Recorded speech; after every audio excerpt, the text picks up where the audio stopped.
তিস্তার জলে বন্যা পরিস্থিতি জলপাইগুড়ি জেলার ক্রান্তি ব্লকের সাহেববাড়ি এলাকায়। জলপাইগুড়ি জেলার ক্রান্তি ব্লকের চেংমারি অঞ্চলে পশ্চিম এবং পূর্ব দোলাইগাঁও সাহেববাড়ি এলাকায় প্রায় 60টি পরিবার তিস্তার জলে জলমগ্ন হয়ে পড়ে। গত বুধবার পাহাড়ে ভারী বর্ষণের ফলে সকাল 10 ঘটিকা নাগাদ তিস্তা নদী লাগোয়া সাহেববাড়ি এলাকায় প্রায় 60টি পরিবার জলমগ্ন হয়ে পড়ে।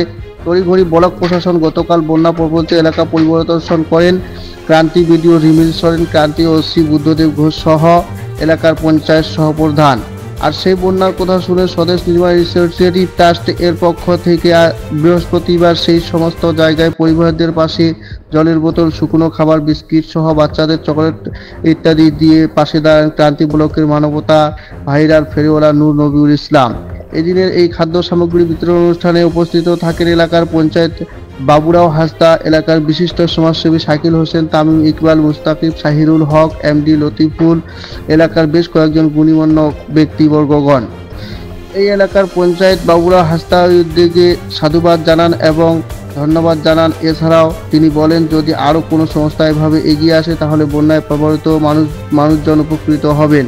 আপনারা দেখছেন MS news India. Baburam Hasda.